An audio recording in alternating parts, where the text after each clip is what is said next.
jamhuriyar Nijar inda babbar kotun haɗakar ƙasashen ƙungiyar ECOWAS ko ta sai dai yawo a Abuja, Najeriya a yau ta yanke hukunci inda ta yi watsi da ƙarar da ɗan takarar shugaban ƙasa Muhammad Usman na jam'iyyar RDR canji ya shigar yana ƙalubalanta zaben da aka yi wa shugaban ƙasa wato Bazoum Muhammad a shekara ta 2021 a bara kenan. Daga cikin ƙorafe-ƙorafe 8 da take yanke hukunci a kai ta yi watsi da guda 7 kamar yadda za a ji a wannan rahoton da Abdu Halilu ya aiko mana.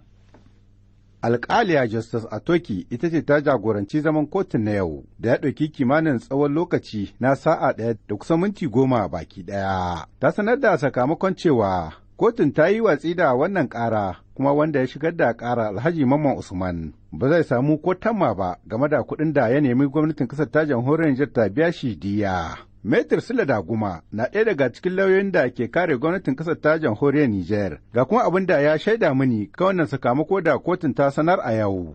Sakamako a takaice bisa zargi 8 wanda shi Mama Usman ya yi cikin karan shi a bisa kan harakar zaɓe wanda ya wuce cikin zargin nan 8 duk 7 kotu ta yi watsi da su. Guda ce kotu ta ce a cikin zargin nan ta rauraya ta gani shi bai ba da hujja ba, amma mu kuma gwamnatin ma bata ba da hujja na cewa dan mi ta cire yanan gizo. Kotu ta ce inda gwamnati ta ba da hujja a bisa kan wannan na cewa ga dalili wanda ya sa ta cire wannan yanan gizo, wannan dalilin ya yi karhin haƙƙin bil'adam na bisa kan magana liberté d'expression. Wannan ba ba da proof shi ne kotu ta ce to a kan wannan kenan an take haƙƙi na shi Mama Usman. Amma sauran zargi wanda ya yi duka an yi watsi da su. Wace hujja kotu ta bayar a nan? Hujja da kotu ta bada ta yi kamar tunda mun ba da hujja na cewa wannan cire intanetin da mun kai don a kiyaye abubuwa wanda ba su da kyau, tunda an fara yin su, an yi kone-kone, an kashe ma rayuka, da a kiyaye wannan tunda ta ga wannan hanyar ne ake kirawa mutane su zo su yi wannan abubuwa. Da haka na anka cire. Kotu ta ce kamar wannan hujjar da anka bada bata isa ba bisa kan shi wannan tunda gwamnati tana da 'yanci in ta ga abubuwa wanda ba su da kyau wanda za su zakwa wasu hakukuwa mutane a danne su. Shine wanga na liberté d'expression koko a hana mutane kamar su yi taro koko su yi marsh ga meeting ko wani abu. Bisa wannan hujjojin da anka bada kotu ta ce ba su isa ba. Don shine anka ce an take hakin shi. Yanzu ana iya cewa kenan gwamnatin Nijar ta nasara game da wannan ƙara?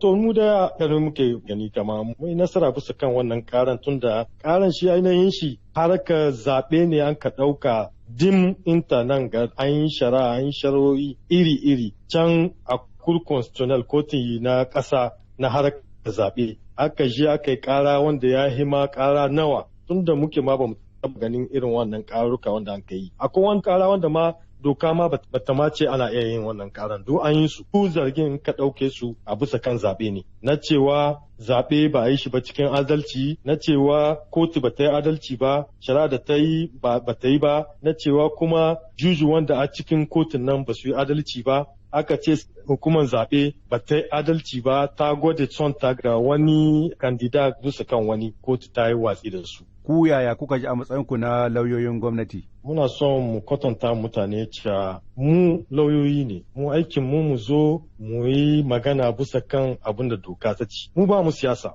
Da na tuntuɓi Maitin Lirwana Abdulrahman, lauya da ke kare Alhaji Mamman Usman na jam'iyyar RDR canji, domin ji abin da za su ce game da wannan hukunci, sai ya ce da ni, zuwa yanzu dai ba su samu takardar da ke kumshe da sakamakon hukuncin ba kacokam, kuma da yake an gudanar da zaman kotu ne ta bidiyo. Ba su ji abin da alƙaliyar ta sanar ba a lokacin da take bayar da sakamakon ƙarshe na yanke hukuncin, saboda abin da ya kira kuma ya danganta da gurɓacewar sadarwa a lokacin. Game da wannan hujja, lauyar Larwana Abdulrahman mai kare ɗan takara Muhammad Usman ya ce ba za su ce ufun ba yanzu kan wannan lamari.